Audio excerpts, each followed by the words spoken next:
नमस्ते, मैं प्रतीक गांधी। किसी का दिल टूटा, किसी को दर्द पहुंचा, किसी के अंदर आक्रोश उमड़ा।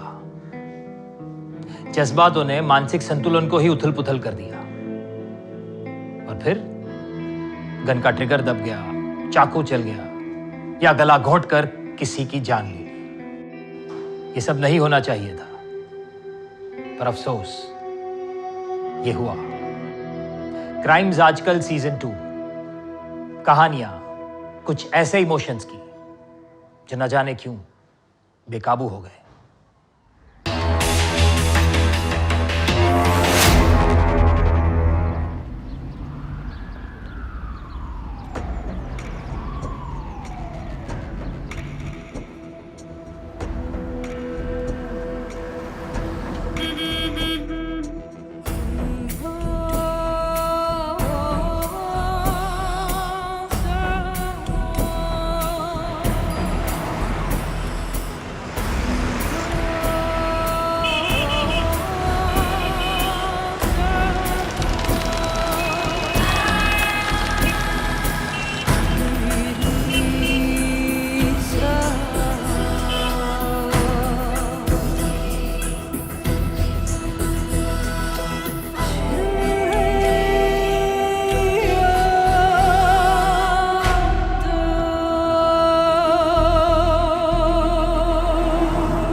एक्सक्यूज मी, क्या आप मेरी मदद कर सकती है प्लीज?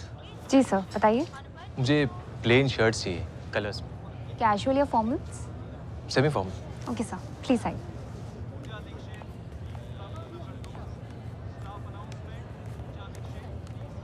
आपका साइज क्या होगा सर? 40?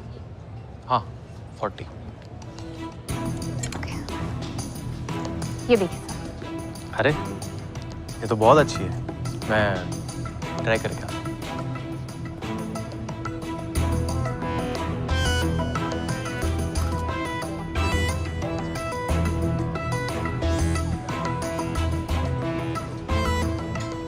हाय, मुझे कुछ और शर्ट्स चाहिए, आप प्लीज दिखाएंगी? ओके सर, प्लीज आइए। मेरा नाम वैभव है। ओके सर, आपको सेमी फॉर्मल्स ही चाहिए या कैजुअल? नहीं, ऐसा कुछ नहीं है, जो आपको अच्छा लगे दिखा दीजिए। ओके, प्लीज आइए।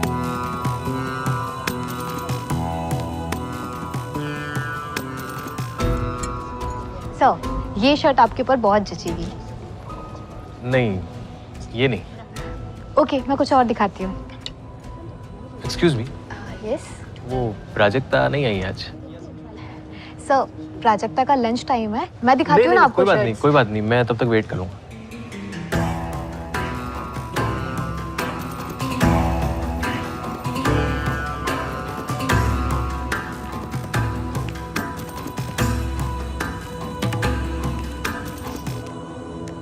Hello sir. हाय, मैं वैभव, पहचाना? जी सर, मैं आपकी कैसे मदद कर सकती हूँ?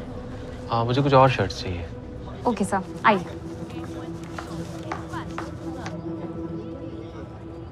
सर, इस हफ्ते आप 5 बार आ चुके हैं। मैं एक काम करती हूँ, आपको हर टाइप के डिज़ाइंस और पैटर्न्स के शर्ट्स दिखा देती हूँ। आपको बार बार नहीं आना पड़ेगा। ओके? अगर आप एक साथ सब दिखा देंगी तो मैं आपसे मिलूंगा कैसे? मजाक कर रहा हूँ आप प्लीज़ गलत मत समझिए, बिल्कुल गलत मत समझिए। एक्चुअली क्या है ना, आपकी शर्ट्स की चॉइस इतनी अच्छी है कि आप जो भी दिखाती है मैं शर्ट से खरीद लेता हूँ। Thank you. वेलकम। अच्छा, कॉफ़ी पीने चलेंगे मेरे साथ?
सब कुछ नॉर्मल लग रहा है राजेश जी।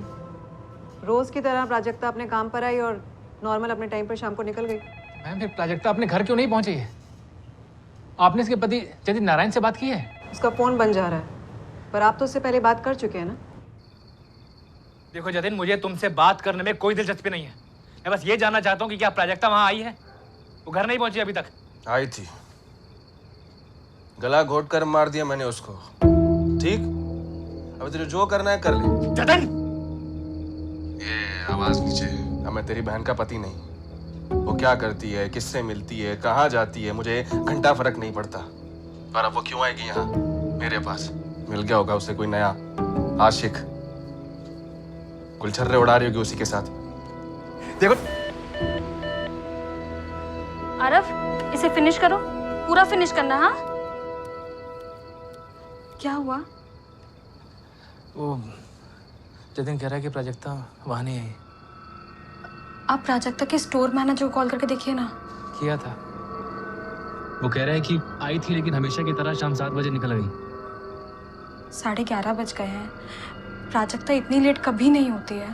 मैम आपने कहा था कि मिसिंग केस में आप 48 घंटे इंतजार करने के बाद ही जांच शुरू करते हैं। मेरी बहन को गायब हुए लगभग 2 दिन हो चुके हैं मैम। परसों रात से घर नहीं लौटी है। मैम मुझे बहुत चिंता हो रही है। मेरी बहन काम से सीधा घर आती है अपने बेटे आरव के पास, वो अब तक आई नहीं है। मैम प्लीज आप कुछ कीजिए। मैं उनके घर गई थी पता करने साहब। 5 साल का बेटा है प्राजक्ता का।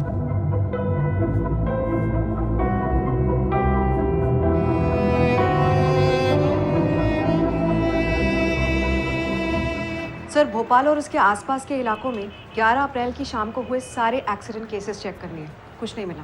प्राजक्ता का husband, I mean ex husband Jatin Narayan, उसे पूछताछ की?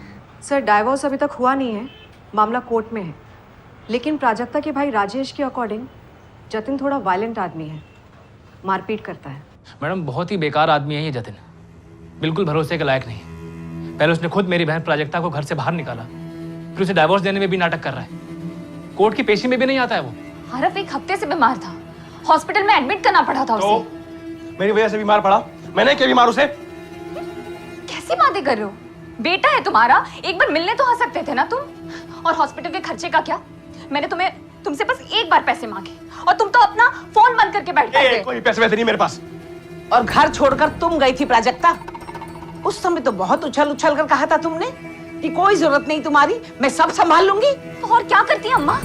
तुम्हारा ये लाडला बेटा मुझ पर हाथ उठाता था, आरव को पीटता था, उसका क्या? और तुमने तो मौन व्रत धारण कर लिया था। मेरी बात से खींच के लाओ तो। खबरदार मेरी बहन पे हाथ उठाए तो हाथ तोड़ दूंगा तेरा मैं। ये तुम दोनों निकलो यहाँ से, सारा दोनों मिलकर लौटों को फंसाते हो। निकलो यहाँ से। बस बहुत हो गया। अब मैं नहीं, पुलिस तुम्हारे पास आ गई जतिन। तुम्हारा अगर बैंड नहीं बजा दिया ना, मेरा नाम भी प्राजक्ता नहीं। ये जो करना है कर, जिसे बुलाना है बुला। मैं बताता हूँ सबको, साला बच्चा मेरा नहीं किसी और का है। निकलो यहाँ से तुम, निकलो। निकम्मा है जतिन, फंस गई मेरी बहन उसके चुंगल में। पता नहीं तब प्राजक्ता ने क्या देखा था उस आदमी में जो उससे शादी कर ली। जतिन का कोई भरोसा नहीं है, वो कुछ भी उल्टा सीधा कर सकता है। राजेश, ये जतिन को सबक सिखाने के लिए तो कहीं तुम्हारी बहन जानबूझ करके गुमशुदा होने का नाटक तो नहीं कर रही? ये क्या बकवास कर रहे हैं आप? मेरी बहन अपने बेटे आरव को छोड़कर ड्रामा करेगी? आप हम पर शक कर रही हैं? उस जतिन को पकड़िए ना आप, अरेस्ट कीजिए उसे, तोड़िए। इससे पहले वो मेरी बहन के साथ कुछ गलत करे।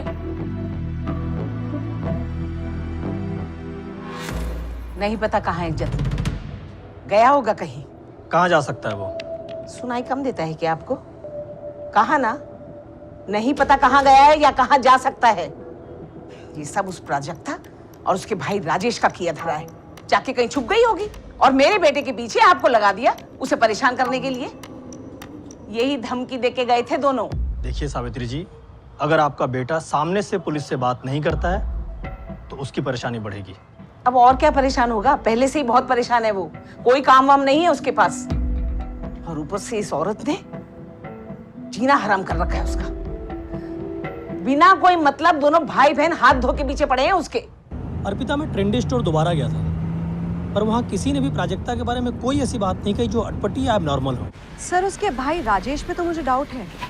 लेकिन प्राजक्ता अपने बेटे को ऐसे छोड़कर अपने एक्स हस्बैंड जतिन को सबक सिखाने के लिए नाटक नहीं कर सकती। यार आशिमा, अगर तुझे थोड़ा भी डाउट है ना तो तू प्लीज जाके पुलिस को सब बता दे।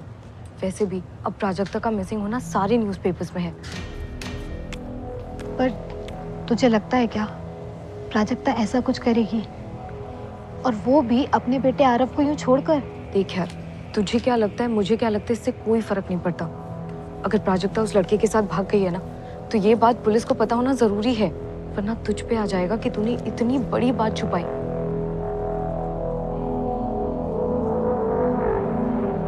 सर, मुझे उसका नाम तो नहीं पता, लेकिन वो सिर्फ प्राजक्ता के लिए आता था स्टोर में। Excuse me, yes. वो प्राजक्ता नहीं आई आज? जिस दिन प्राजक्ता का डे ऑफ था उस दिन भी आया था सर। उसके बारे में पूछा और चला गया। शॉपिंग भी नहीं की उस दिन तो। नाम क्या इस आदमी का? मुझे नहीं पता सर, मैंने एक बार प्राजक्ता से पूछा भी उसके बारे में। अरे वो बस एक कस्टमर है, और तू ना फालतू की स्टोरी मत बना। कुछ तो स्टोरी होगी ना प्राजक्ता, वो बस तेरे लिए और तेरे बारे में पूछता है। तू जो शर्ट दिखाती है फटाक से खरीद लेता है। तो शायद मुझसे अट्रैक्टेड होगा, बट मुझे क्या फर्क पड़ता है, वो जितनी शर्ट्स खरीदेगा मुझे उतना ही ज्यादा कमीशन मिलेगा। और वैसे भी तुझे तो पता है कि मुझे पैसे की कितनी ज्यादा जरूरत, सब कुछ अकेले मैनेज करना पड़ता है। तुझसे ना प्यार हो गया उसे प्राजक्ता। वैसे नाम क्या है उसका? नाम तो याद नहीं है, और सच कहूँ तो मुझे इंटरेस्ट भी नहीं है उसका नाम जानने में। और तू प्लीज अपने दिमाग के घोड़े मत दौड़ा। प्राजक्ता को लगा कि मैं कुछ ज़्यादा ही सोच रही हूँ सर, लेकिन बिना आग के धुआं भी तो नहीं होता ना, इसलिए सोचा आपको बता दूँ।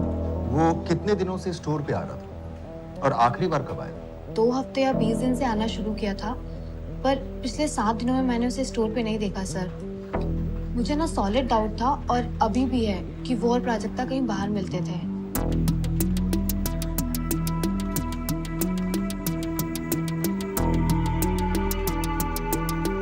यही था सर, यही आदमी।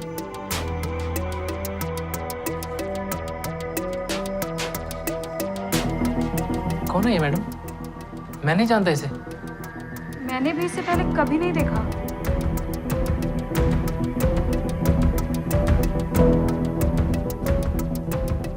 आरा बेटा, ये अंकल को आपने पहले कभी देखा है? मम्मी के साथ आप बाहर घूमने जाते थे ना, तभी अंकल मिले थे आपको?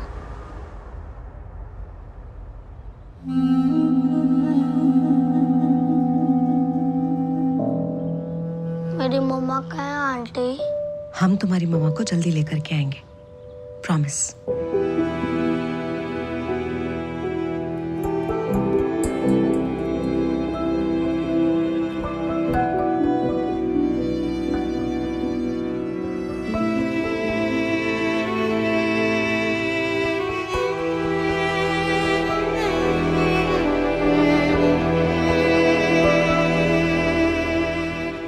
हरीश, मुझे उस नंबर के डिटेल्स चाहिए जल्दी। फ़ोन स्विच ऑफ आ रहा है। यहाँ जो लड़की मिसिंग है प्राजक्ता, उसकी लास्ट बात उसी नंबर पे हुई है। 4 दिन हो गए, लड़की मिली नहीं है। हम पे बहुत प्रेशर है, तू भी थोड़ा प्रेशर ले, नहीं तो आके बैठूंगा तेरे सर पे। पिछले 20 दिनों में प्राजक्ता की इस नंबर पे रेगुलर बात हुई है।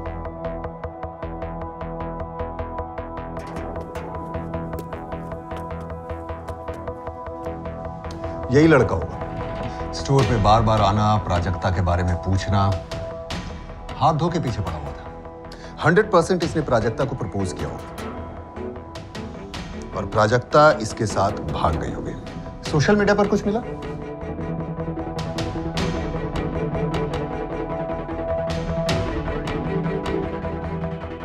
प्राजक्ता का सोशल मीडिया अकाउंट है, पर बहुत कम पोस्ट करती है। और इस बंदे का कुछ नहीं मिला है। साइबर टीम फोटो से रिवर्स सर्च कर तो रही है, पर अभी तक कुछ भी हाथ नहीं लगा। गुड मॉर्निंग सर, आ जाओ अंदर। अरे आजा अशफाक, कल बुलाया था, आज आ रहा है। हाँ सर, वो दूसरे केस में बिजी था, थोड़ा फंस गया था। साला हमसे ज्यादा केसेस है तेरे पास? हाँ अरे सर, थोड़ा बहुत कर लेता हूँ। अरे वो केस छोड़ और इस पे लग जा। मुझे इन दोनों की पूरी खबर चाहिए। अगर बाहर मिलते थे तो कहाँ मिलते थे और कितनी बार मिले? कॉफी शॉप, रेस्टोरेंट, पार्क, सब पता लगा। ये तो वो गारमेंट स्टोर वाली लड़की है ना, मिसिंग है ना? अशफाक, तू हमसे पूछ रहा है या हमें बता रहा है? कोई खबर है तो बोल। अभी तक तो नहीं है, लेकिन कल तक इनकी सारी हिस्ट्री ज्योग्राफी निकाल के दे दूंगा। ठीक है, फिर लग जा काम पर।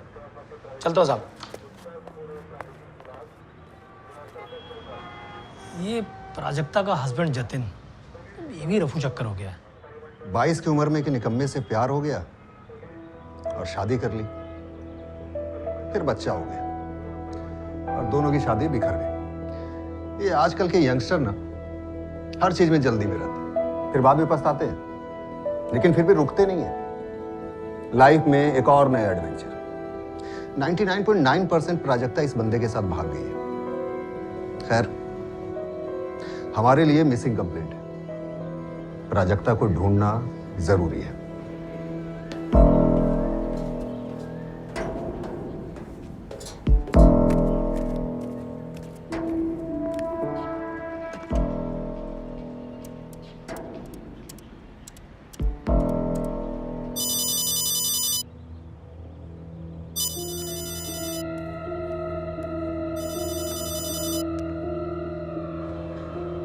हेलो, कैसा है तू बेटा? ठीक हूँ माँ, तुम कैसी हो? और वहाँ की क्या खबर है? पुलिस तो हमारे घर पर कीट की तरह नजरें गाड़ी बैठी है। मुझे तो लगता है कि मेरा भी पीछा कर रही है। चिंता मत कर माँ, रखता हूँ माँ, बाद में फोन करूँगा। एक बात सच सच बता, कहीं तूने ही तो प्राजक्ता के साथ कुछ? रखता हूँ माँ, बाद में फोन करूँगा।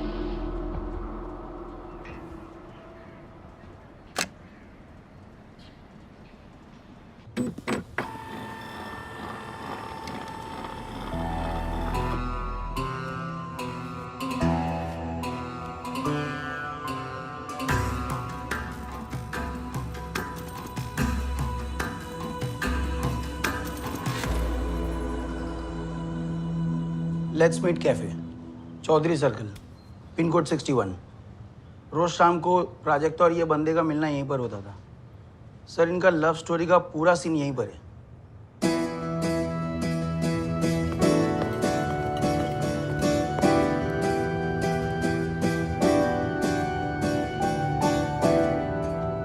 मुझे पता था तुम मुझे कॉफी के लिए जरूर पूछोगे। और तुम भी तो उसी दिन का इंतजार कर रही थी ना। प्यार तो मुझे उसी दिन हो गया था जिस दिन मैंने तुम्हें पहली बार देखा था। और सुनो, तुम अब भोली मत बनो जैसे तुम्हें कुछ पता ही नहीं। तुम भी मुझे चाहती हो ना? तुम मेरे बारे में जानते ही क्या हो? मैं एक 5 साल के बच्चे की माँ हूँ और पिछले 2-2.5 साल से मैं अपने हस्बैंड से अलग रह रही हूँ। ये एक गलत आदमी से प्यार और शादी करने का नतीजा है। हर इंसान गलत नहीं होता प्राजक्ता, और हर तजुर्बा एक जैसा नहीं होता। तुम्हारे साथ जो हुआ वो एक गलती थी, उस गलती को अपनी सजा मत बनाओ। अपने अतीत के दर्द से उबरने का हक है तुम्हें। आने वाली खुशियों पे क्यों शक है तुम्हें? मुझे आजमा के तो देखो, जिंदगी संवार दूंगा, तुम्हारी, मेरी और आरफ की भी।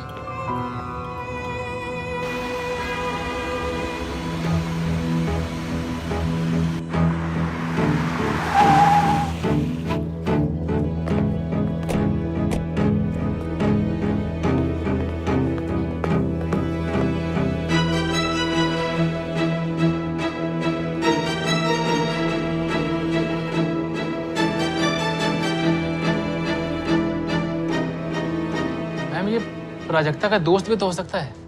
मेरी बहन किसी के साथ जाएगी क्यों? आप खुद सोचिए, 5 साल का प्यारा सा बेटा है उसका, उसे छोड़कर वो किसी के साथ भागेगी क्यों? मैं कुछ नहीं कह रही हूँ राजेश, ये फोटोज अपने आप में एक कहानी बयान कर रही हैं। तुम सच में इस आदमी को नहीं जानते? मम्मी, क्या बकवास कर रही हैं आप? अगर मैं इसे जानता होता तो इसी तरह पूछता ना कि मेरी बहन प्राजक्ता कहाँ है। मैम, मुझे डर लग रहा है मेरी बहन के साथ कुछ गलत तो नहीं हो गया।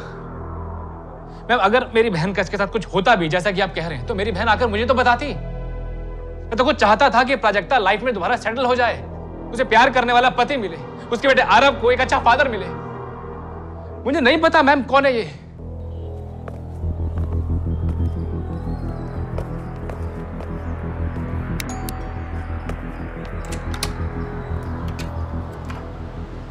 जी कहिए। वैभव प्रसाद यहीं रहते हैं?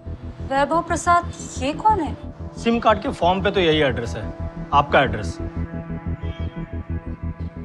कमाल है, मेरे घर पर कोई वैभव प्रसाद रहता है और मुझे पता ही नहीं। ये घर मेरा, अलका राठी और मेरे पति मुकेश राठी का है और हम किसी वैभव प्रसाद को तो नहीं जानते।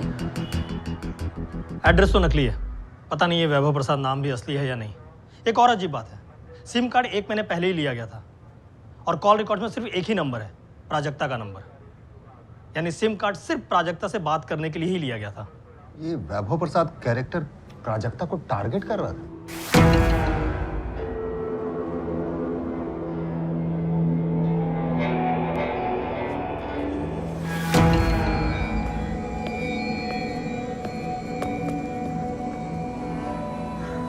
तो यहाँ कोई ना कोई क्राइम के आसार भी दिख रहे हैं। सर, वैभव प्रसाद पक्का जतिन नारायण का हायर किया गया आदमी हो और जतिन नारायण ने ही वैभव प्रसाद को प्राजक्ता के पीछे भेजा होगा।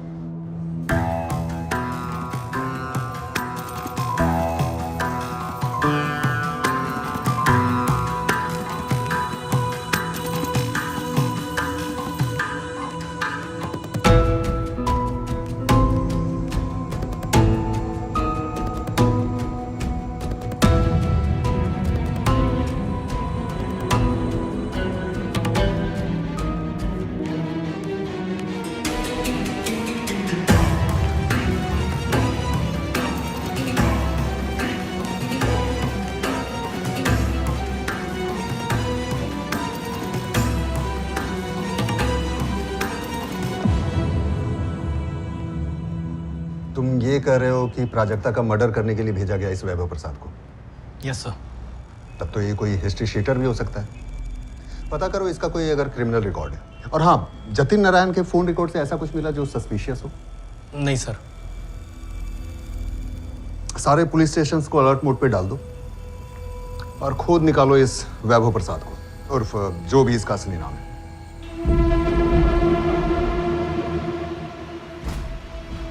ठीक से चेक कर जसवंत, उसका असली नाम वैभव प्रसाद नहीं हो सकता है। रुपेश, यही उसका नाम है। फाइल मेरे हाथ में है और डेट है 12 अप्रैल। अगर तुझे डाउट है तो खुद आके चेक कर ले। सर, इसका असली नाम वैभव ही है, वैभव प्रसाद। पर यह भी एक मिसिंग केस है। मिसिंग? अरे झोल है ये प्राजक्ता को टारगेट कर रहा था और खुद मिसिंग है। 12 अप्रैल से लापता है। किवाड़पुर पुलिस स्टेशन में इसके खिलाफ मिसिंग कंप्लेंट भी हुई है। किसी ऑटो गैराज में काम करता था और कोई क्रिमिनल रिकॉर्ड नहीं है। इसकी मिसिंग कंप्लेंट किसने की? इसी की वाइफ जानवी प्रसाद ने। मेरे पति वैभव के बारे में कुछ पता चला है? अभी तक तो नहीं जानवी, पर तुमसे एक जरूरी बात करनी है। किस बारे में? क्या हुआ है मेरे हस्बैंड को? कहाँ है वो? क्या वो इस लड़की के साथ भाग गया? यही कहना चाहते हैं ना आप? कौन है ये लड़की? भाग गया हम नहीं, तुम कह रही हो जानवी। मतलब तुम्हें पता है ये इसके साथ भाग गया है? तुम जानती हो प्राजक्ता के बारे में? तुम्हें पता है तुम्हारे पति के साथ इसका कुछ चल रहा था? पता होता तो मिसिंग कंप्लेंट क्यों लिखवाती मैं? और जब रिपोर्ट लिखवाई थी तभी बोलती ना कि इस लड़की को ढूंढो, इसके साथ भागा होगा। अरे मुझे तो इसके बारे में अभी पता चल रहा है, अभी नाम पता चला इसका। तुम्हारे पति वैभव के साथ कैसा रिलेशन था तुम्हारा? मतलब प्रॉब्लम क्या थी तुम दोनों के बीच?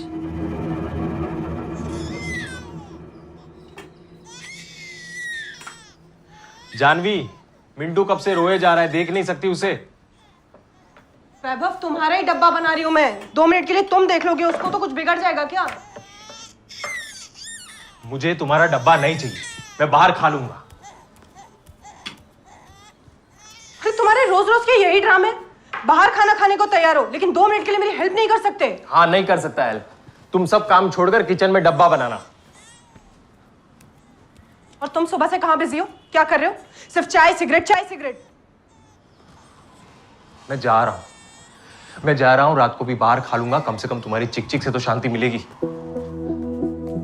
वैभव, तुम्हें एक काम करने को कहा था मैंने, वो भी नहीं हुआ तुमसे। अरे शादी क्यों की मुझसे? इतने बड़े बड़े जो वादे किए थे सब झूठे थे क्या वो? वैभव, झगड़े होते थे, बहुत झगड़ते थे हम दोनों। कभी कभी तो एक हफ्ते तक एक दूसरे से बात नहीं करते थे। वो अपने फोन में लगा रहता था और मैं मिंटू में घर के काम में लगी रहती थी। हाँ, पर रोज काम खत्म करने के बाद घर जरूर आता था। उस दिन शाम को जब मैं उसके गैराज गई तो पता चला वो तो 4 बजे ही चला गया वहां से। उसके बाद कहाँ गया कुछ पता नहीं। और अब आप कह रहे हैं कि उसका किसी औरत के साथ चक्कर था।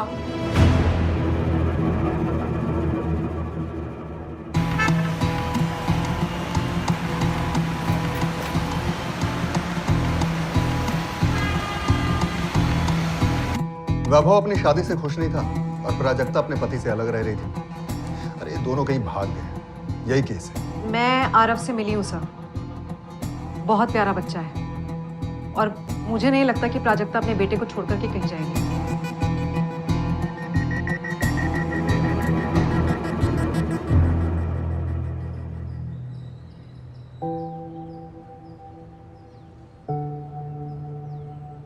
मम्मा वापस कब आएगी मामी?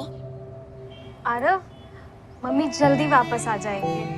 मम्मा मुझे छोड़कर क्यों गई? छोड़कर नहीं गई है बेटा। तो फिर कहाँ गई मेरी मम्मी? मम्मी ना किसी काम से गई है, हम जल्द ही उन्हें वापस ले आएंगे। लो खाओ तुम। फोन रिकॉर्ड्स कल तक आएंगे रुपेश, थोड़ा टाइम लग रहा है। वो क्या है ना, दूसरे केसेस में बिजी थे हम।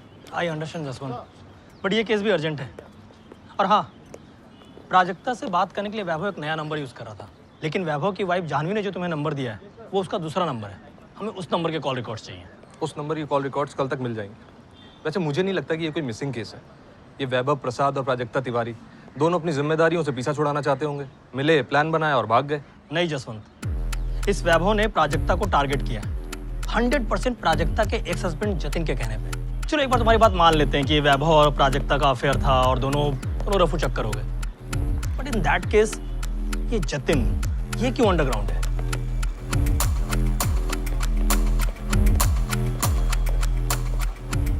सलाम मैडम। हाँ कृष्णा, क्या लाया? मोनू जायसवाल को जानती है मैडम? नाम तो सुना हुआ लग रहा है। 3 आप मर्डर केस है जिसपे 2 साल पहले आपने उसको पकड़ा था, धरीवाल मर्डर केस में।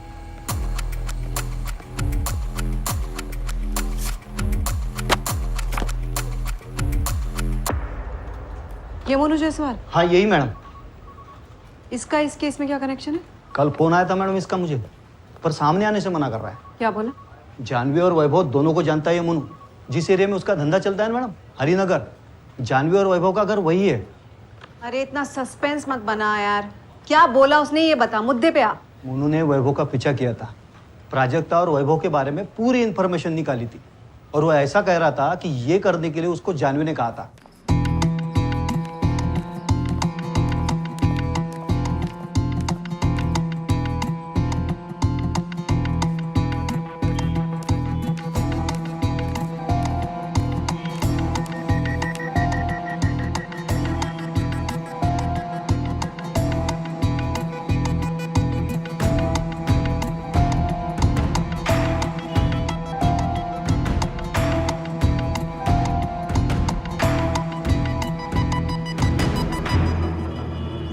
क्या नाम है लड़की का? वो नहीं मालूम, लेकिन लड़की यही है जिससे आपके हस्बैंड का सीन चालू है। क्या करना है मैडम इसका? दोनों में से किसे भेजना है पवेलियन?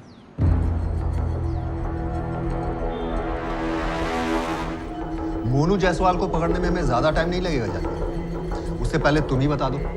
हमें पता है कि मोनू जायसवाल ने तुमसे पूछा था किसको पवेलियन भेजना है। मैंने उसकी बात का कोई जवाब नहीं दिया था। मुझे सिर्फ उस औरत के बारे में जानना था। मैं उससे मिलना चाहती थी, उसे बोलना चाहती थी कि भगवान के लिए मेरे पति को छोड़ दे। जब पहले तुमसे पूछा था तब तुम्हें इस औरत के बारे में कोई आइडिया नहीं था? अब भी कोई आइडिया नहीं है मैडम। यहाँ पर वैभव को लेके मेरे मन में जो डाउट था उसका जवाब मुझे मिल गया। अगर वैभव ने मुझे छोड़ दिया तो मैं कहाँ जाऊंगी, मैं क्या करूंगी? 4 साल पहले वैभव से मिली थी मैं, 2nd ईयर कॉलेज में थी। जब पापा को उसके बारे में पता चला तो उन्होंने बहुत गुस्सा किया, लेकिन पता नहीं मुझे उसमें ऐसा क्या दिखा कि एक दिन सब कुछ छोड़कर मैं उसके साथ भाग गई। घर, वाराणसी, माँ बाप सब कुछ पीछे छूट गया। लेकिन अब समझ आता है कि कितनी बड़ी बेवकूफ थी मैं। ये सब करके मुझे क्या मिला? रोज के झगड़े, एक आदमी जिसके लिए मैंने अपना सब कुछ दांव पे लगा दिया। वो ऐसा निकलेगा मैंने कभी सपने में भी नहीं सोचा था। मिंटू के पैदा होने के बाद भी उस आदमी में कोई सुधार नहीं आया। उसे सिर्फ एक काम आता था, उससे झगड़ा करना। पिछले कुछ दिनों से उसका बर्ताव मुझे बहुत अटपटा लग रहा था। मुझे शक था कि उसे कोई और मिल गई है। इससे पहले कि वो मुझे छोड़ दे, मैं उस लड़की से मिलना चाहती थी, उसे बोलना चाहती थी कि किसी और को ढूंढ ले, बस मेरे पति को छोड़ दे।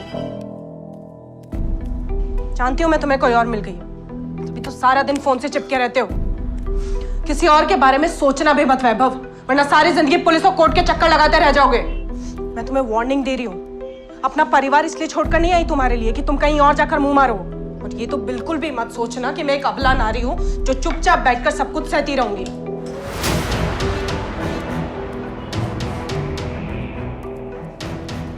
कहाँ जा रहे हो?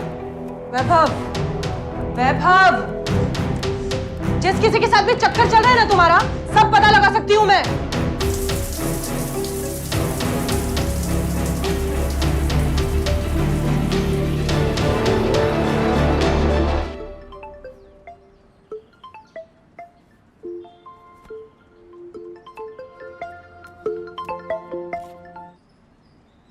हेलो, क्या मैं वैभव से बात कर सकती हूँ? कौन बोल रहा है? मैं उनकी फ्रेंड हूँ। तुझे शर्म नहीं आती? क्या बोल रही हैं आप? तुझे पता है ना वैभव शादीशुदा है, या उसने बताया नहीं तुझे? माफ कीजिए, मुझे वैभव से बात करनी है। वैभव के आसपास भी आई है ना तो काट के रख दूंगी, समझी? Hello hello hello. कौन थी ये? कोई काम का फोन होगा यार। तुम्हारे ऑटो गैराज में लड़कियां कब से काम करने लग गई? कस्टमर भी हो सकता है। तो कस्टमर गैराज में डायरेक्टली फोन करेगा ना, या पर्सनली तुम्हें फोन मिलाएगा? मुझे नहीं पता, परेशान हो गया हो तुम्हारे इन फालतू के सवालों से। वैभव, वैभव, ये वही औरत थी। वो नंबर मैंने पहले भी देखा था। फोन मिलाने की कोशिश करी तो फोन बंद आ रहा था। मुझे शक हुआ कि वो दोनों आपस में किसी और नंबर से बात करते होंगे, तो मैंने मोनू जायसवाल को कांटेक्ट किया। उसे इस औरत के बारे में पता लगाने को कहा। मोनू को इसके लिए मैंने पैसे भी दिए थे। फिर अचानक वैभव गायब हो गया। मोनू से भी मेरी बात नहीं हो पा रही थी। पता नहीं उसने आपको फोन करके सब कुछ कैसे बता दिया, पर मेरा यकीन मानिए, मेरा इरादा सिर्फ इस औरत के बारे में पता करना था। इससे मिलकर सिर्फ इसे ये बोलना चाहती थी कि मेरी शादीशुदा जिंदगी बर्बाद न करे। कब बात हुई थी तुम्हारी इस औरत प्राजक्ता से? जब उसने वैभव के नंबर पर फोन किया था? हाँ, तभी बात हुई थी, लगभग 2 हफ्ते पहले। ये वैभव के इस नंबर पे कॉल आया था? ये नंबर तो मेरे पास है ही नहीं। इस नंबर से वैभव उस चुड़ैल से बात करता था? 1 मिनट।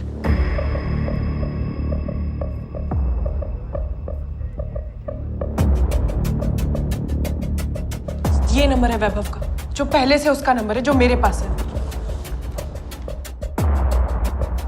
तुम्हें वो नंबर याद है जिससे प्राजक्ता वैभव से बात किया करती थी? बिल्कुल याद है, रट लिया था मैंने वो नंबर। फोन भी मिलाया था, पर साली चुड़ैल ने फोन बंद कर दिया था। 1 मिनट, ये वो नंबर।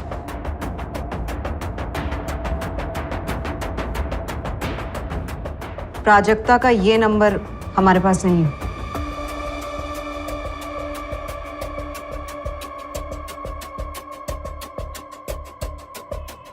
ट्रिपल 4545252। जानवी ने ये नंबर वैभव के फोन से लिया था, और वैभव के पिछले 2 महीने के कॉल रिकॉर्ड में उसके ओरिजिनल नंबर पे इस नंबर से वैभव की कई बार बात हुई है। स्टोर की सीसीटीवी फुटेज और वैभव ने जिस नकली एड्रेस पे सिम लिया था, दोनों की एक्टिविटी ट्रैक करें तो लगभग 1 महीना बीत चुका है। पर प्राजक्ता से वैभव तो 20 दिन पहले ही मिला है। तो फिर ये नंबर किसका है? 444545252। इस वक्त ये नंबर बंद है सर, और जानवी भी कह रही है कि काफी टाइम से नंबर स्विच ऑफ आ रहा है। जानवी ने शायद हमें पूरा सच नहीं बताया।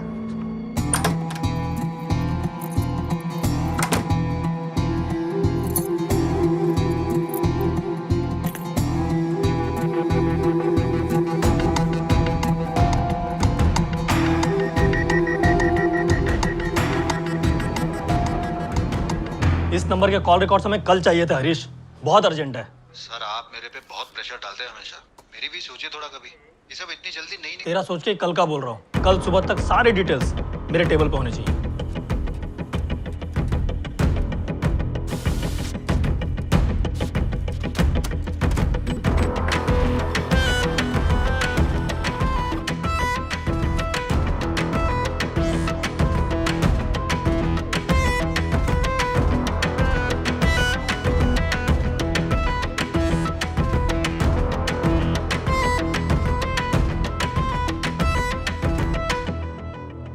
अब ये कौन लड़की है? रश्मि कुशवाहा।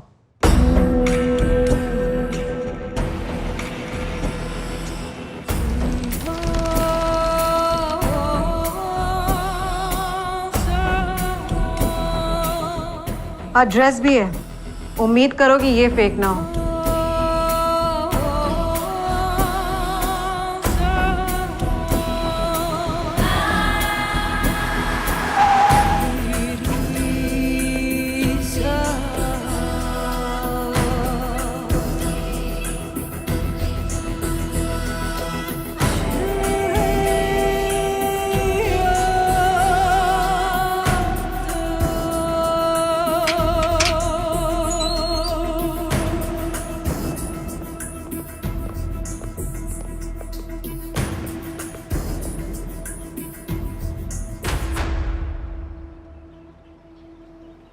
ये रश्मि कुशवाहा 12 नंबर कोठी में रहती है?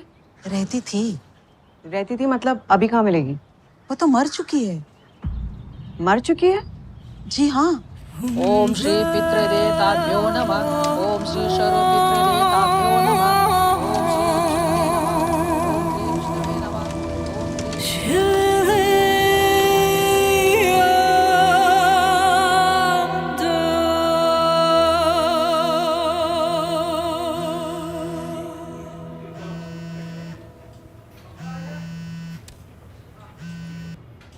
हेलो, नीलेश कुशवाहा जी, कहिए। शास्त्री नगर पुलिस स्टेशन से इंस्पेक्टर अविनाश सिंह बात कर रहा हूँ। जी बोलिए सर। आपकी बहन रश्मि के बारे में बात कर रही है। क्या बात है सर? रश्मि ने सुसाइड की थी। जी सर। नीलेश जल्दी अपने घर पहुंचो, मैं तुम्हारे घर के बाहर ही खड़ा हूँ। एक घंटा लग जाएगा और कुछ काम भी निपटाना है ऑफिस में। बॉस को भी पूछना पड़ेगा। अरे बॉस को कहो पुलिस का मामला है, अर्जेंट बुलाया है। मैं आता हूँ।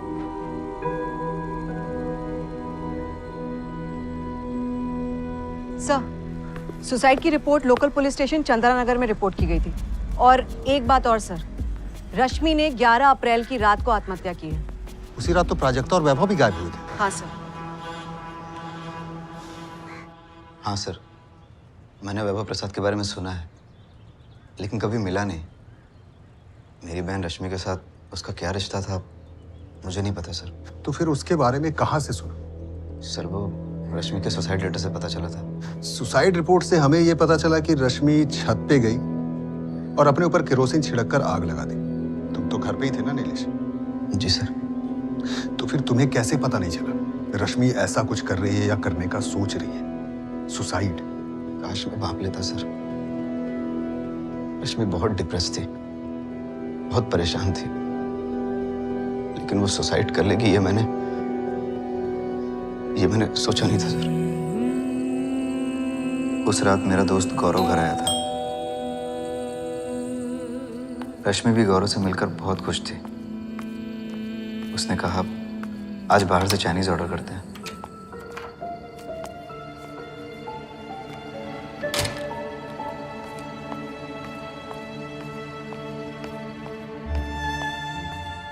हमने साथ बैठकर खाना खाया, सब कुछ नॉर्मल था। रश्मि को देखकर ऐसा कुछ नहीं लगा।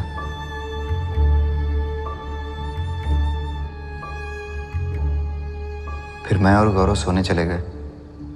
हम इतनी गहरी नींद में थे कि रूम के बाहर क्या चल रहा है पता ही नहीं चला।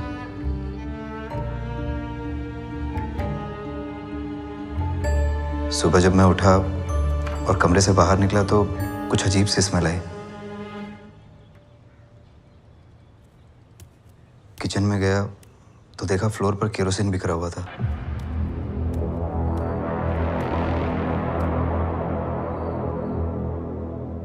मुझे समझ में नहीं आया कि घर में केरोसिन कहां से आया।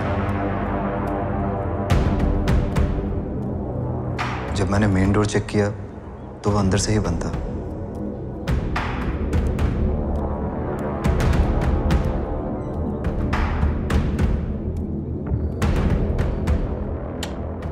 रश्मि? रश्मि? मैं रश्मि को उसके कमरे में जगाने गया तो देखा वो वहां नहीं थी।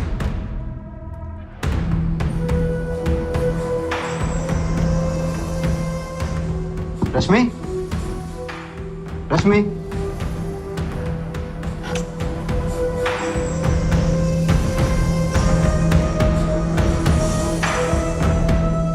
मुझे लगा शायद वो छत पर सोने गई होगी। रश्मि, रश्मि, रश्मि, रश्मि, रश्मि, रश्मि, गौरव, गौरव!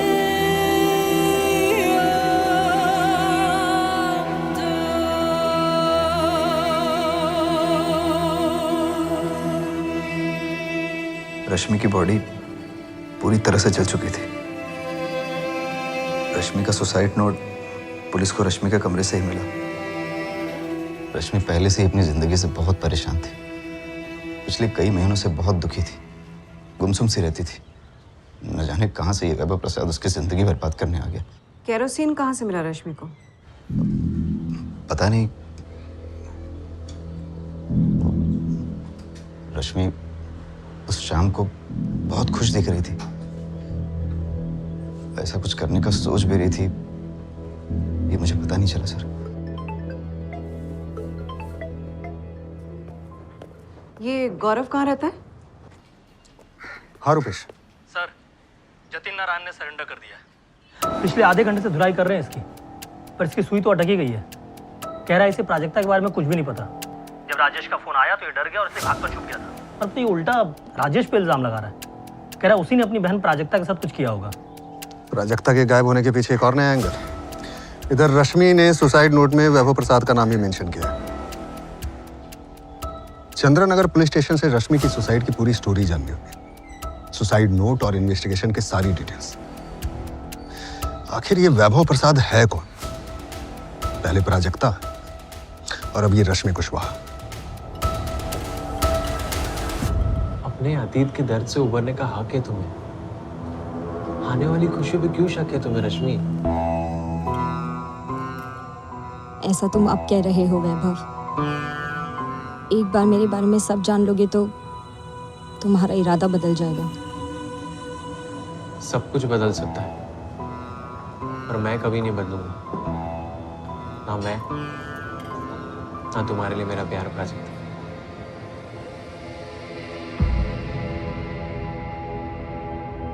कहते हैं truth is stranger then fiction. इस कहानी का सच भी कल्पनाओं से परे है। अब सच तो वही बता सकता है जो जिंदा है। रश्मि ने सुसाइड कर लिया, प्राजक्ता का कहीं कोई पता नहीं, और इन दोनों के बीच की कॉमन लिंक वैभव, वो भी मिसिंग है। तो पुलिस अब सच तक पहुंचेगी कैसे? क्या जतिन नारायण सच जानता है, या जानवी प्रसाद, या प्राजक्ता का भाई राजेश, या फिर रश्मि का भाई नीलेश और उसका दोस्त गौरव?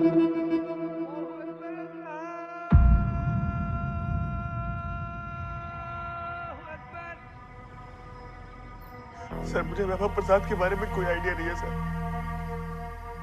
मैं वैसे ही प्राजक्ता से इतना दुखी था, किसी और को उसके पीछे लगा कर क्यों झमेला बोल लूंगा सर। मेरा यकीन करिए सर, मुझे कुछ नहीं पता। नहीं, नाम नहीं पता था। प्राजक्ता थी या रश्मि कुशवाहा, मेरी तो सिर्फ उससे बात हुई थी। मुझे लगा ये वही औरत थी जिसका फोटो मुझे मोनू जायसवाल ने दिखाया था। मैंने केवाड़पुर पुलिस स्टेशन में बात की थी। वैभव प्रसाद मिसिंग केस के बारे में मुझे पता है। ऐसे नहीं कि रश्मि कुशवाहा ने अपने सुसाइड नोट में सिर्फ वैभव का नाम लिखा है। आप खुद पढ़ लीजिए।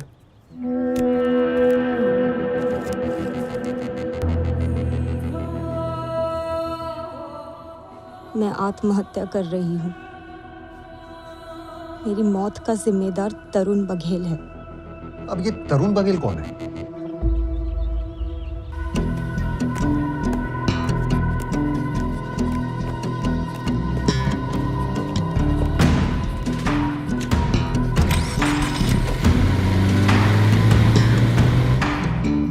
अब क्या बताऊं अविनाश जी, इस लड़की रश्मि ने हमारी नाक में दम कर दिया था। ये लड़की रश्मि हर दूसरे दिन हमारे थाने आ पहुंचती थी, कभी ये कभी वो। आपने उस तरुण बघेल को क्यों छोड़ा? हमने नहीं छोड़ा, कोर्ट के ऑर्डर्स थे। आपने जानबूझ के केस ही इतना ढीला बनाया ताकि उसे बेल मिल जाए। आपको पता भी है अब वो हमें कितना परेशान कर रहा है, जीना हराम करके रख दिया हमारा।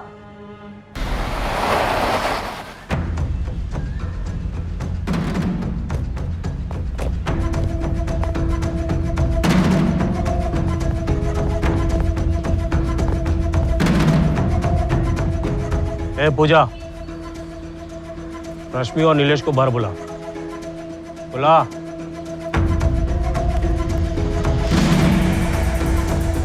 क्यों, क्या हुआ? वो छोड़ गए मुझे देख के?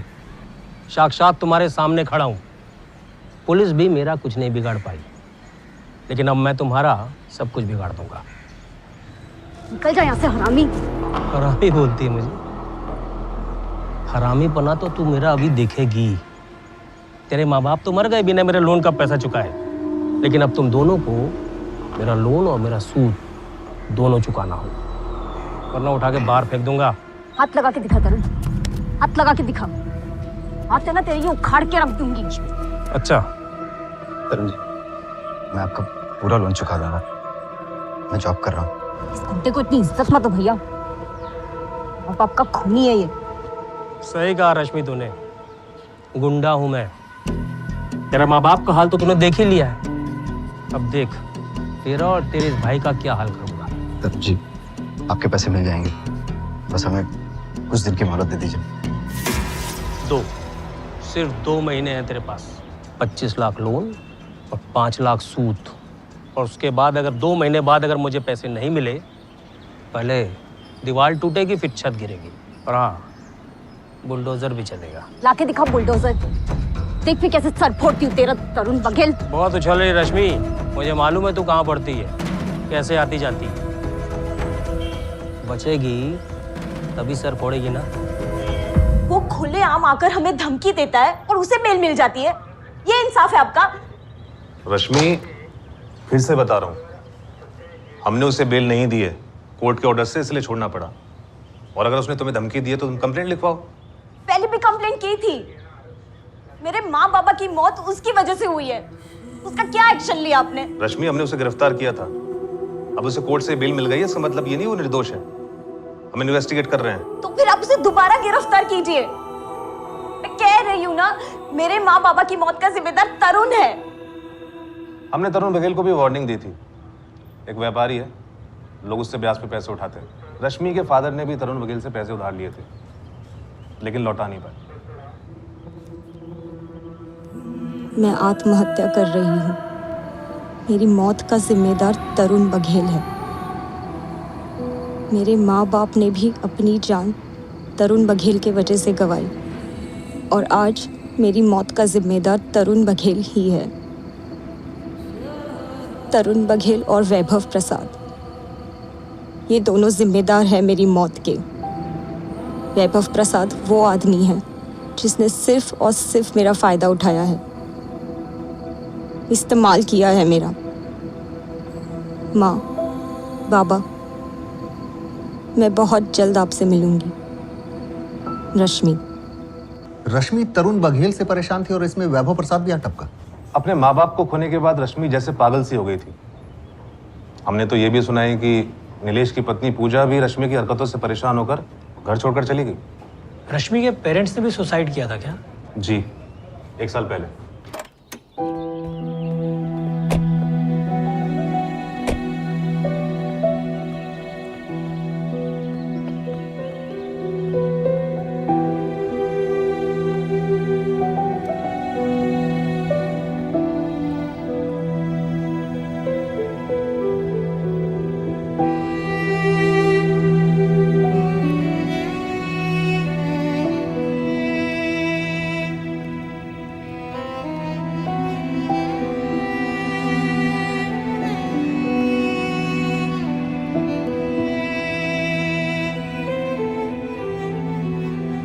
रश्मि के माँ बाप ने जहर खा लिया था।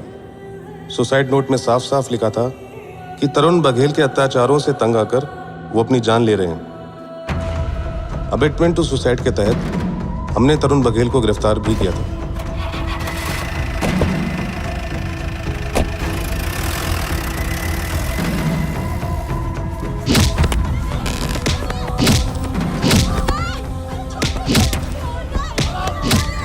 तरुण ने कन्फेस तो नहीं किया, पर हमें पता चला कि लोन ना चुका पाने की वजह से उसके गुंडों ने घर जाकर महेंद्र कुशवाहा और उसके परिवार वालों के साथ मारपीट की थी।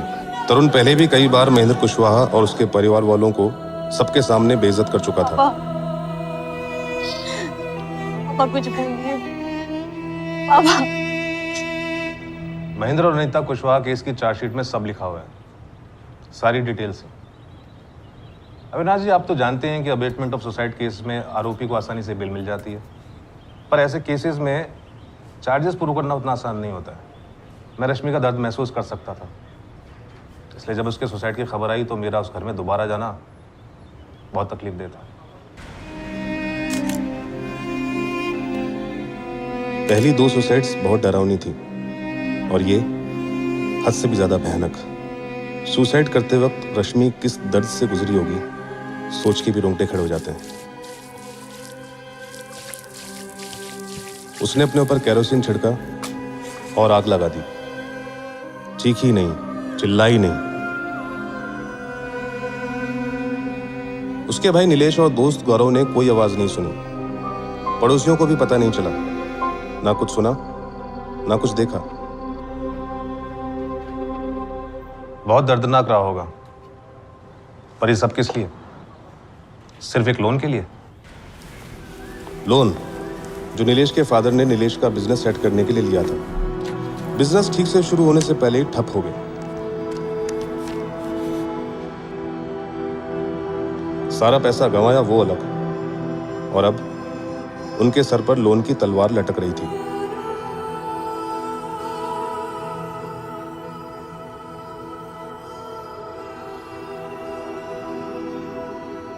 जब पैसे चुकाने की औकात नहीं थी तो पैसे लिए क्यों थे?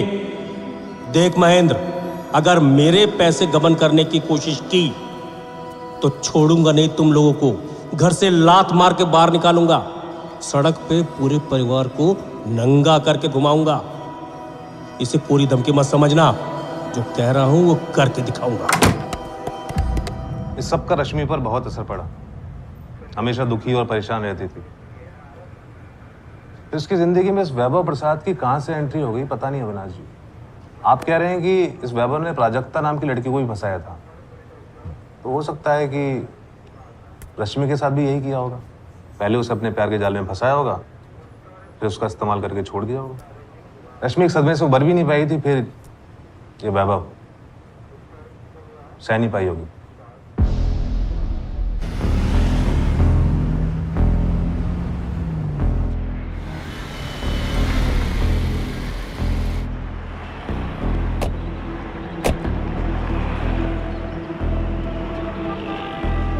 सर, रश्मि तरुण बघेल से परेशान थी, पर उसे सजा दिलवाने के लिए लड़ रही थी, लेकिन तभी अचानक सीन में एंट्री करता है वैभव प्रसाद और रश्मि सुसाइड कर लेती है। दूसरी तरफ प्राजक्ता मिसिंग है। क्या थ्योरी बना रहे हो रुपेश? यही कि कहीं तरुण बघेल ने ही वैभव प्रसाद को भेजकर रश्मि को टारगेट बनाकर उसे ठिकाने लगाया हो, और दूसरी तरफ प्राजक्ता ने भी तरुण बघेल से पैसे उधार लिए हों और पैसे नहीं चुका पाई, तो तरुण बघेल ने वहां भी वैभव प्रसाद को भेजकर प्राजक्ता को ठिकाने लगाया। अपने अतीत के दर्द से उबरने का हक है तुम्हें। आने वाली खुशियों पे क्यों शक है तुम्हें रश्मि? ऐसा तुम अब कह रहे हो वैभव। एक बार मेरे बारे में सब जान लोगे तो तुम्हारा इरादा बदल जाएगा। सब कुछ बदल सकता है, पर मैं कभी नहीं बदलूंगा।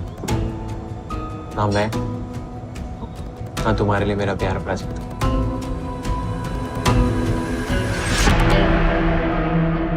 अगर तुम्हारा वैभव प्रसाद इतना शातिर है तो फिर कोई हिस्ट्री क्यों नहीं मिली? जी नहीं मैडम, मैं नहीं जानता किसी तरुण बघेल को। प्राजक्ता ने कभी कोई जिक्र नहीं किया तरुण बघेल के बारे में? नहीं। देखिए, मेरी बहन प्राजक्ता पहले तो कोई लोन लेगी नहीं किसी से, और अगर लिया भी हुआ तो मुझे पूरा विश्वास है वो लोन को चुकता भी करेगी। हाँ, शायद मुझे नहीं बताएगी उसके बारे में। बहुत ही स्वाभिमानी लड़की है प्राजक्ता। बहुत मेहनत करके अपने बेटे आरव की देखभाल कर रही थी वो। मैम, आपने इस तरुण बघेल से पूछताछ की? क्या इसने मेरी बहन को अगवा किया है?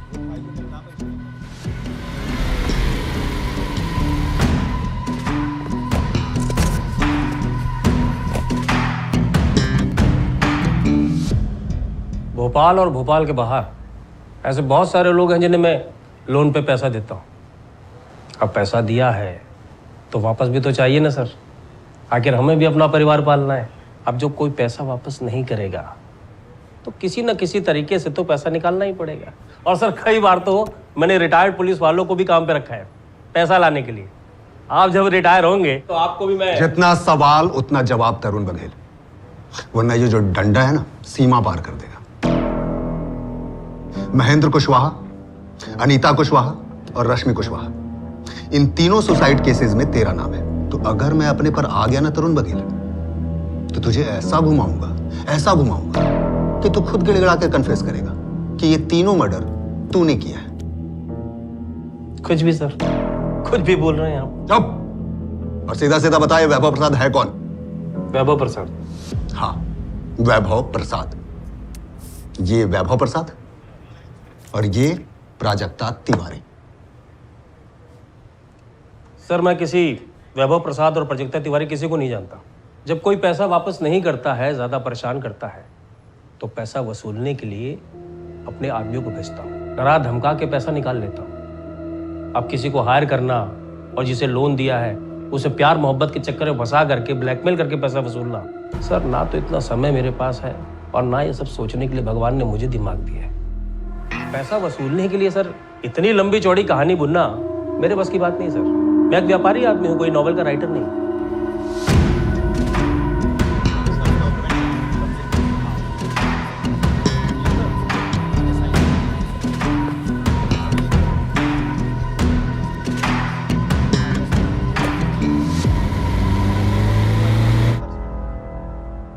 रुपेश, आपको 1 घंटा बैठा के पूरा केस समझाया तो था। महेंद्र और अनीता कुशवाहा का केस सुसाइड का है। आप खामखा अपना टाइम वेस्ट कर रहे हैं। दोनों का पोस्टमार्टम हुआ था प्रॉपर तरीके से। शंभू जी, मैं रश्मि कुशवाहा के केस की बात कर रहा हूँ। पक्का उसने सुसाइड किया था? अरे हाँ, उसका भी पोस्टमार्टम करवाया था। पूरी बॉडी जल चुकी थी। सुसाइड नोट पर रश्मि की हैंडराइटिंग से वेरीफाई हुआ कि उसने सुसाइड ही किया था, मर्डर नहीं हुआ था। और उसकी ज्वेलरी भी मिली थी कंकाल पर।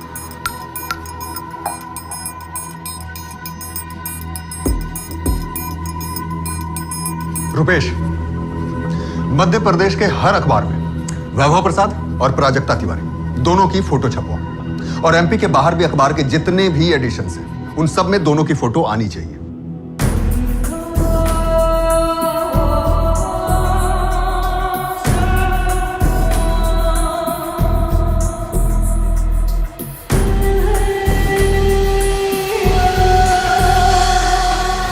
और हाँ, साइबर सेल में फोन करके विनीत को रश्मि के फोन और सोशल मीडिया अकाउंट की सारी चैट हिस्ट्री निकलवाओ।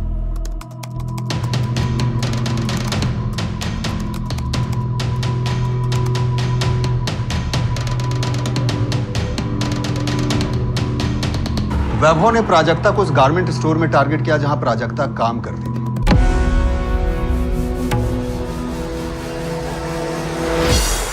रश्मि कुशवाहा से वो कहां मिला, कहां टारगेट किया उसे?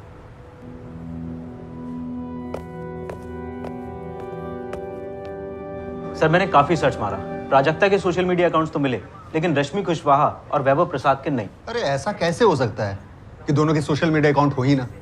रश्मि कुशवाहा 22 साल की थी और उसके लाइफ में माँ बाप के सुसाइड से पहले सब कुछ ठीक ही था। जानवी प्रसाद ने मुझे बताया कि वैभव का सोशल मीडिया अकाउंट तो है, लेकिन उसने उस पे जानवी को कभी फ्रेंड नहीं बनाया। सर आप मुझे मेरी बात तो पूरी करने दीजिए, पहले ही चढ़ जाते हो मुझ पे। तो बताना मैंने, तू भी सस्पेंस क्यों बढ़ा रहा है? बोल। सर रश्मि और वैभव के भी सोशल मीडिया अकाउंट्स रहे होंगे, लेकिन उन्होंने डीएक्टिवेट कर दिए होंगे। अब तुझे ये कैसे पता चला? आजकल डीएक्टिवेटेड अकाउंट भी साइबर सेल वाले टैप करते हैं क्या? सर आप मेरी बात नहीं सुन रहे हो पूरी। चल बोल ले विनीत।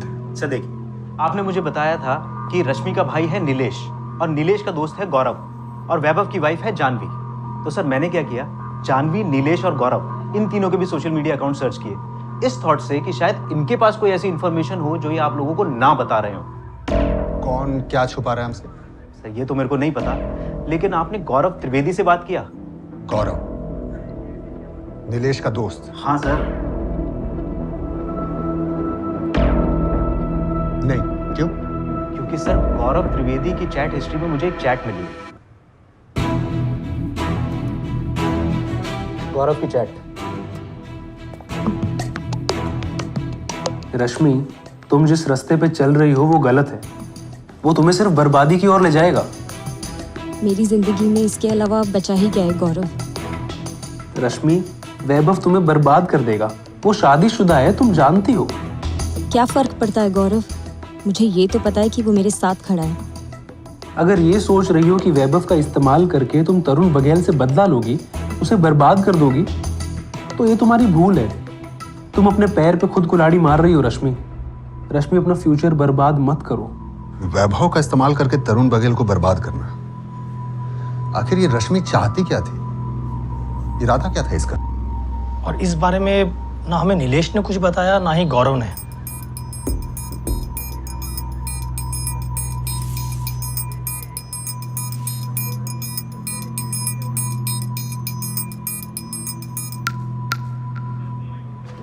मैंने जो रश्मि को कहा था वही हुआ। वैभव के चक्कर में उसने अपनी जान ले ली। वैभव के साथ मिलकर रश्मि कैसे बर्बाद करने वाली थी तरुण बघेल को? सर, ये मैं नहीं जानता।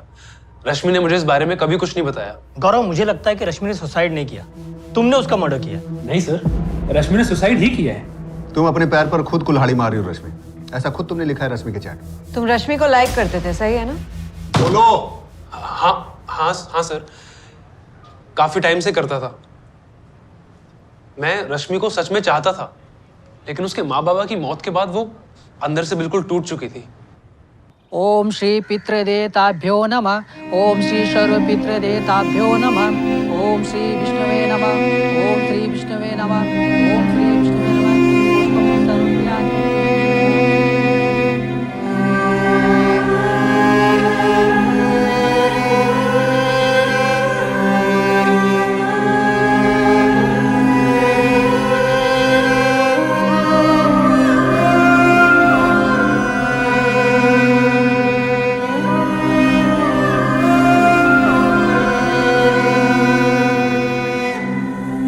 किसी से बात नहीं करती थी, घंटों अकेली बैठी रहती थी। उसके अंदर एक अजीब सा तूफान उमड़ रहा था। अब रश्मि की लाइफ का सिर्फ एक ही विलन था, तरुण बघेल। अपने माँ बाबा की मौत के लिए वो उसे सजा दिलवाना चाहती थी। अब उसकी जिंदगी का सिर्फ एक ही मकसद था, तरुण बघेल की बर्बादी। रश्मि, तरुण बघेल सिर्फ बेल पे छूटा है। इसका मतलब ये बिल्कुल नहीं कि केस बंद हो गया है। वो पुलिस को ब्राइब देगा, उसके खिलाफ चार्जशीट कभी फाइल ही नहीं होगी। तो क्या हर दिन पुलिस स्टेशन जाके चिल्लाओगी तो वो चार्जशीट फाइल कर देंगे? पापा को क्यों ऐसे सताया तरुण बघेल ने?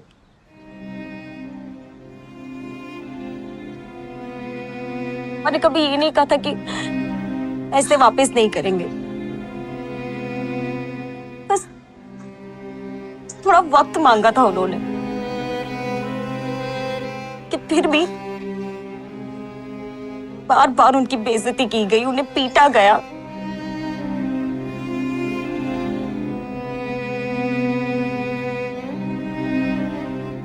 गौरव, ना तुम मेरी मदद करोगे?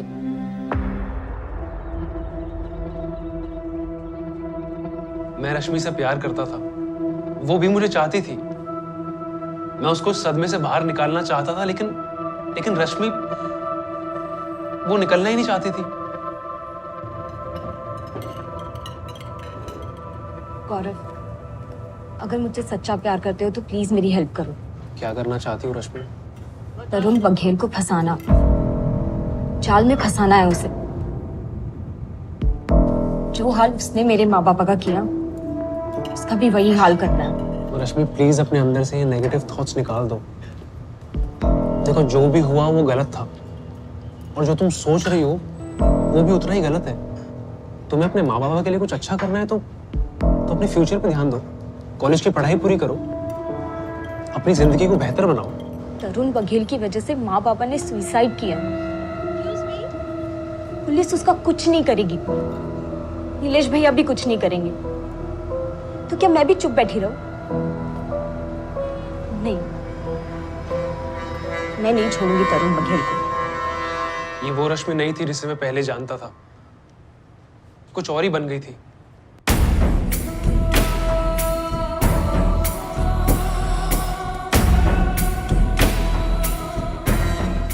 वो हर दिन एक नई क्राइम नॉवल पढ़ने लग गई थी।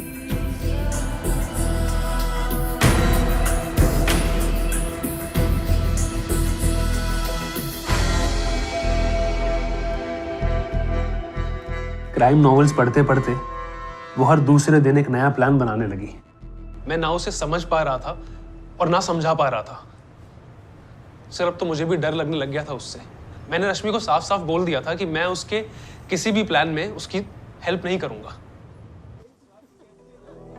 कोई बात नहीं गौरव, अगर तुम मेरे प्लान में मेरे साथ नहीं तो मेरी लाइफ में भी तुम्हारी कोई जगह नहीं। Good bye.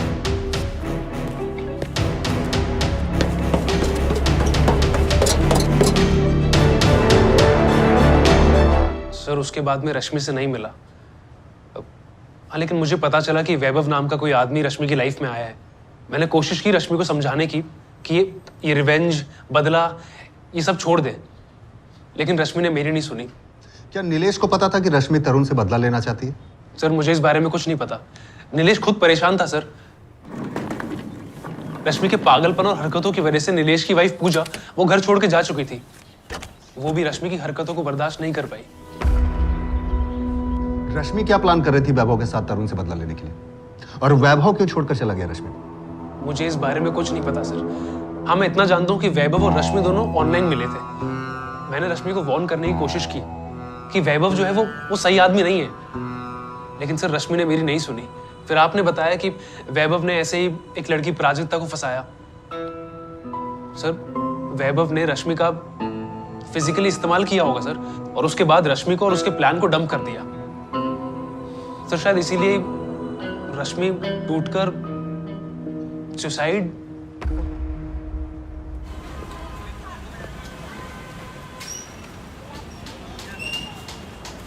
इस केस में सब के सब टूटे और बिखरे हुए हैं। सबने खुद की लाइफ की बजाई हुई है। ऐसा लग रहा है कंपटीशन चल रहा है, किसकी ज्यादा बजी हुई है। जानवी इस यूजलेस वैभव के प्यार में पड़कर अपना सब कुछ छोड़ करके भागा ही इसके साथ, और रश्मि अपने बदले की आग में लिपट गई वैभव के साथ।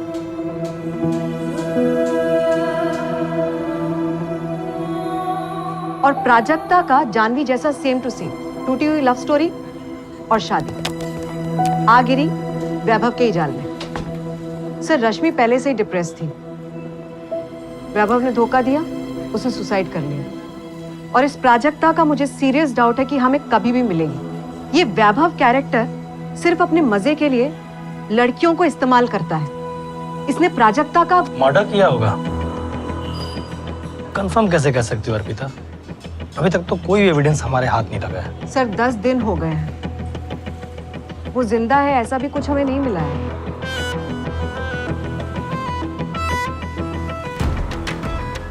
आप क्या सोच रहे हैं सर? यहाँ हम जो सोच रहे हैं वैसा कुछ नहीं है। तो फिर? तरुण बघेल। ये पूरा प्लॉट क्या है ये हमें तरुण बघेल से मिलेगा। एक काम करो, 2 कांस्टेबल लगाओ तरुण बघेल के आसपास, साय की तरह 24 घंटे रहे उसके इर्द। तरुण बघेल, आपको भी लगता है कि ये सब उसका ही किया धरा है?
की गाड़ी कोठी के अंदर पहुंच चुकी है।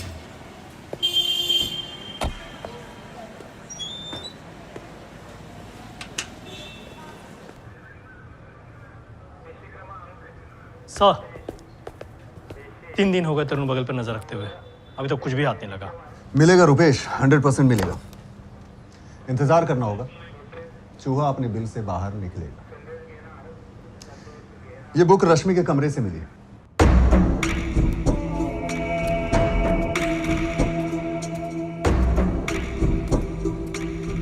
सर, ये बुक रश्मि के शेल्फ से मिली।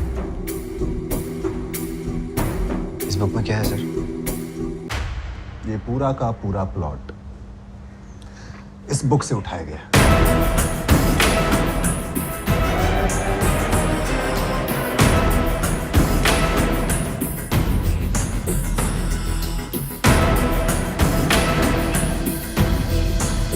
वैभव प्रसाद रश्मि से सोशल मीडिया पर मिलता है। वैभव को पहले से पता होता है कि रश्मि किसी चीज को लेकर परेशान है। फिर दोनों बाहर मिलते हैं और प्राजक्ता के केस में वैभव प्राजक्ता को एक गारमेंट स्टोर में देखता है, फिर एक कस्टमर की तरह बातचीत शुरू करता है और फिर प्राजक्ता से इसे प्यार हो जाता है। अब गौर से रश्मि कुशवाहा और प्राजक्ता तिवारी को देखो।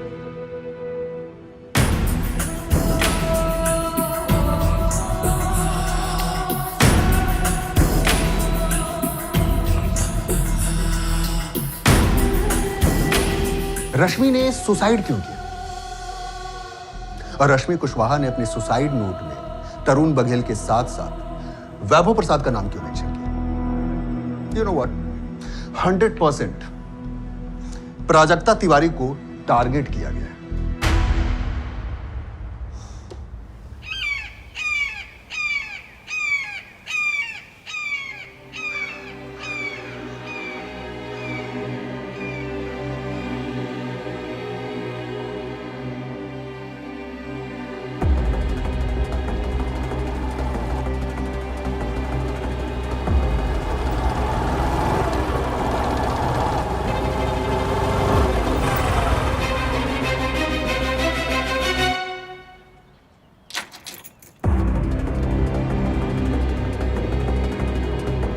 सर, यही है हमारा target. Black bike, black helmet.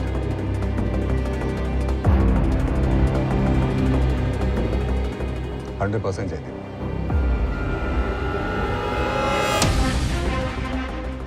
Sir, जाल फेंक दो। रुपेश, 3 तक गिनो और फेंक दो।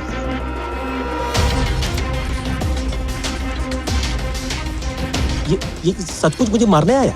नहीं, पैसे उधार मांगने हैं। पीछे रहे वरना गोली लगेगी।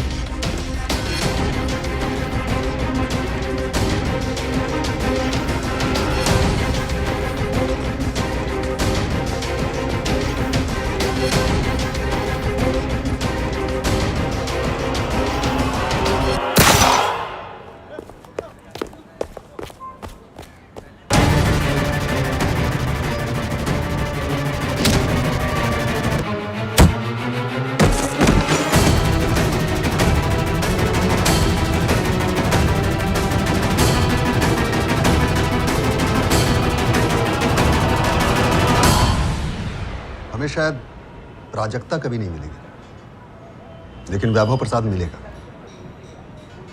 वैभव तरुण बघेल को मारने आएगा। हेलमेट निकाल दो वैभव प्रसाद।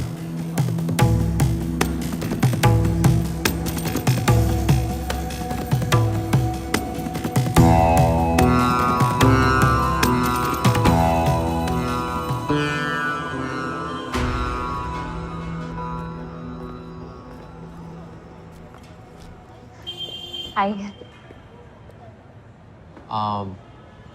तुम्हारे लिए एक सरप्राइज है। तुम क्या अपने घुटनों के बल बैठकर हाथ में फूल लेकर मुझे प्रपोज करने वाले हो? नहीं, मैं तुम्हें अपने घर ले जाने वाला हूँ, अपने माँ बाप से मिलवाना। वैभव, लेकिन मेरे पेरेंट्स मुझसे मिलना चाहते हैं, अभी आज। तुमने उन्हें बताया क्या कि मेरा एक 5 साल का बेटा है आरफ, पता है मैंने सब बता दिया तुम्हारे बारे में। तुमने मुझे पहले क्यों नहीं बताया? मैं कम से कम कुछ। अरे पहले बताया अभी बताया क्या फर्क पड़ता है? तुम्हें क्या लगता है मैं तुम्हारे साथ यूं ही टाइम पास कर रहा हूँ? मैं सीरियस हूँ प्राजक्ता, शादी करना चाहता हूँ तुमसे। मैं उस जतिन जैसा नहीं हूँ और ना कभी वैसा बनूंगा।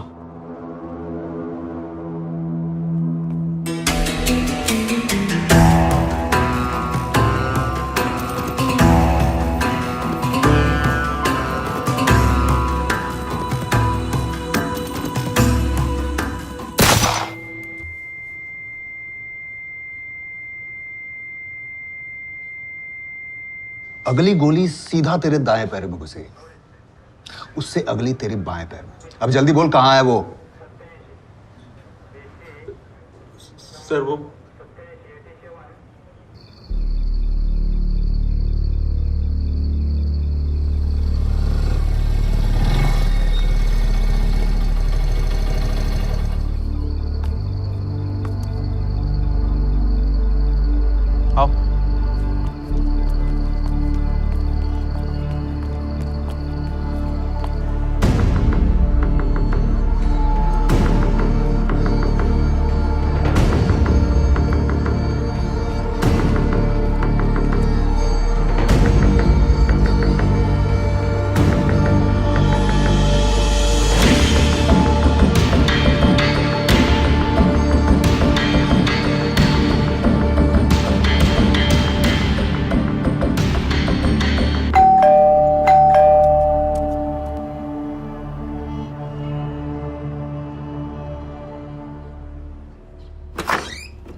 मार दिया उस हरामी को।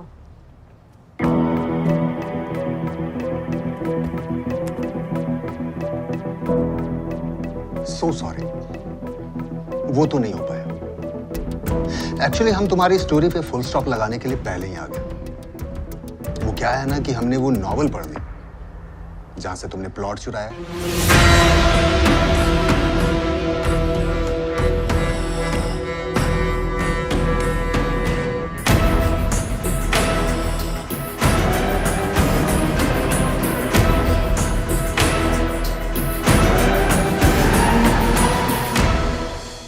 लगभग तुम्हारे हाइट की है।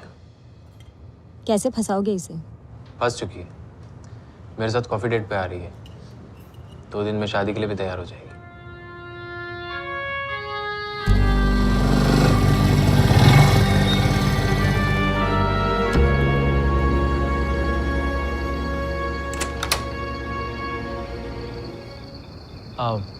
ये मेरी छोटी बहन रश्मि है। तुम्हारी छोटी बहन भी है? तुमने तो कभी बताया ही नहीं। मैं चाहता था तुम खुद ही मिल लो। आओ प्राजक्ता, वेलकम।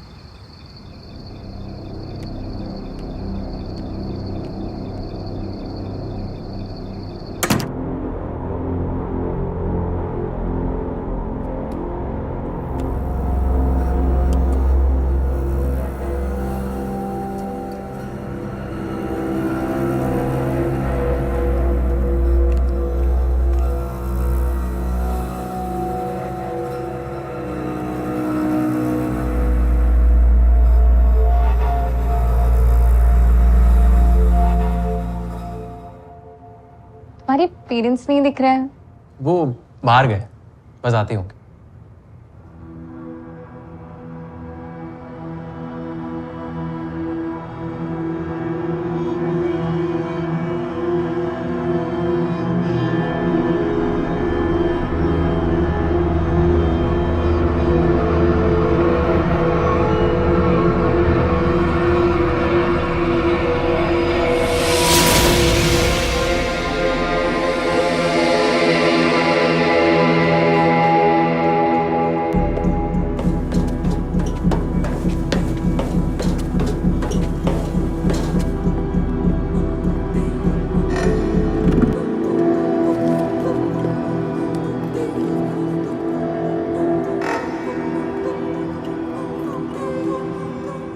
इतना काफी है? एक काफी है नीलेश भैया और गौरव को जलाने के लिए।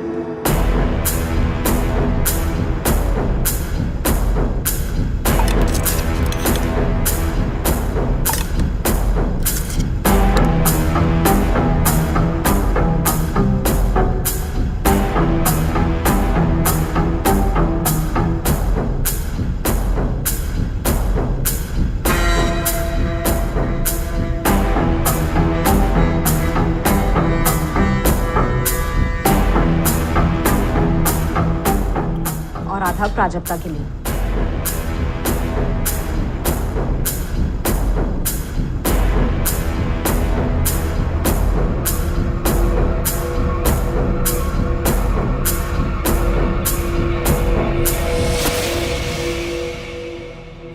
और एक सेफ्टी के लिए। हमारा भाई और उसके दोस्त डिनर करने कितने बजे आने वाले हैं? 8 बजे तक आनी चाहिए। तुम टेंशन मत लो, मैं सब संभाल लूंगी। 9 बजे तक वो सो चुके होंगे। तुम प्राजक्ता को तब तक ले आना।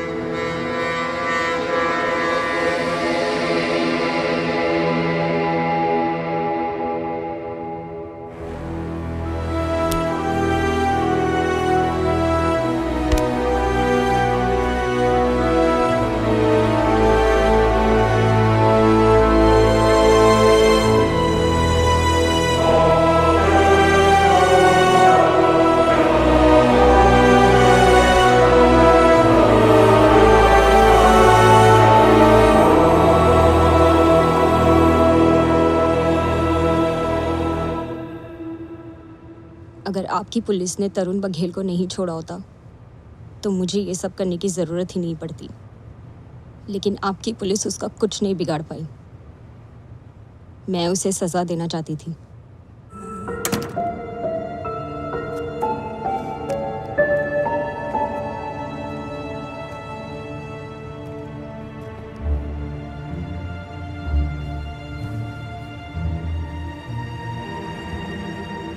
रश्मि, मैं प्यार करता हूं तुमसे। मुझसे प्यार है तो पहले तरुण बघेल से निपटना होगा वैभव।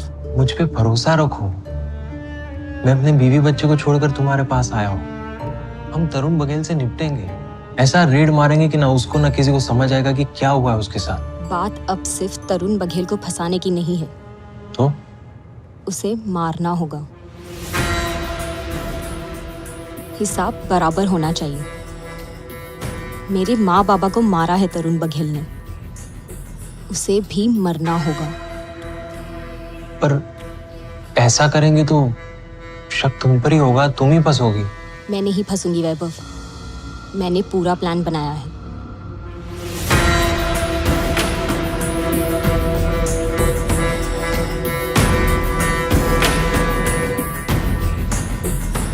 मेरी तो डेथ हो चुकी होगी, उसके बाद तरुण को मारना हो। ये कैसा प्लान? किसी और को मारना होगा मेरी जगह, किसी और लड़की को, ताकि पुलिस रिकॉर्ड्स में मैं जिंदा ही ना रहूं।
क्राइम नॉवल से प्लॉट तो चुरा लिया, लेकिन लगता नहीं है तुमने इसे एंड तक पढ़ा हो, क्योंकि हर क्राइम का रास्ता जेल तक ही पहुंचता है। सिवाय तरुण बघेल के क्राइम का।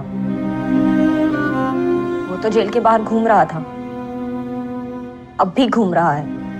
जो मेहनत और दिमाग तुमने एक निर्दोष लड़की प्राजक्ता को मारने में लगाया, वही दिमाग लगाकर लड़ती तरुण बघेल को सजा दिलवाने के लिए। लड़ी थी मैं, पर क्या किया आप लोगों ने, ये जानते हुए भी कि उसने मेरे माँ बाबा को इतना प्रताड़ित किया कि मजबूर होकर उन्होंने सुसाइड कर लिया।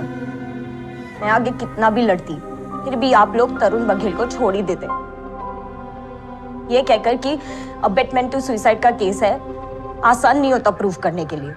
तुम अपने प्लान में कभी कामयाब नहीं होती रश्मि। चलो एक सेकंड के लिए मान लेते हैं कि तुम अपने प्लान में कामयाब हो भी जाती, तो प्राजक्ता के मर्डर करने के बाद तुम चैन से सो पाती? अपना नाम बदल करके, आइडेंटिटी चेंज करके सुकून से जी पाती? प्राजक्ता का एक 5 साल का बच्चा है, आ रहा हूं, मिलना चाहोगे उससे? वो अभी तक उम्मीद लगाए बैठा है कि उसकी मम्मी उससे मिलने आएगी।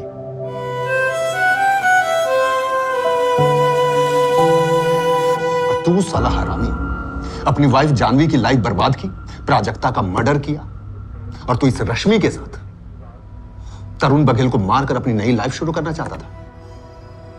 अबे गधे, ये तुझे भी बलि का बकरा बनाने वाली थी। इसने तेरा नाम सुसाइड नोट में मेंशन किया था। तरुण बघेल को तू जैसे ही मारता, ये तुझे भी पवेलियन भेजने वाली थी। नहीं, आप झूठ बोल रहे हैं रश्मि। अरे पढ़ तो लेता ये नॉवेल जहां से इसने प्लॉट चुराया है।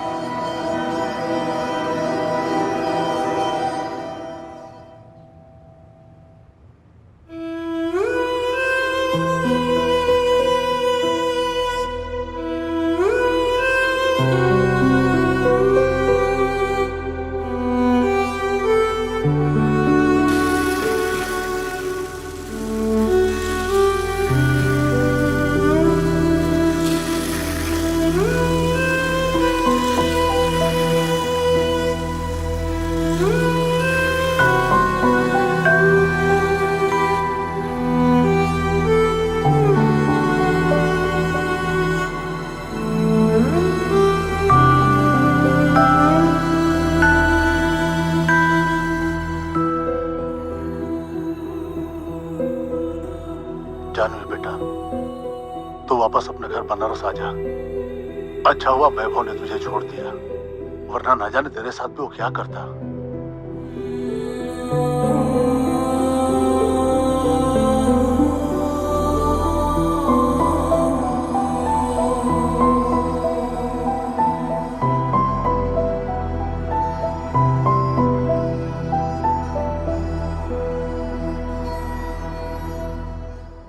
आपका शुक्रिया अदा कैसे करूं साहब, जान बचाई है आपने। ये शुक्रिया अपनी जेब में रखता तरुण बघेल। इसे मेरी पहली और आखिरी वार्निंग समझना। तुमने अगर पैसे लेने के लिए अगर किसी के साथ मारपीट की या उसे धमकाया, तो अगला मर्डर केस मेरे टेबल पर तेरा होगा।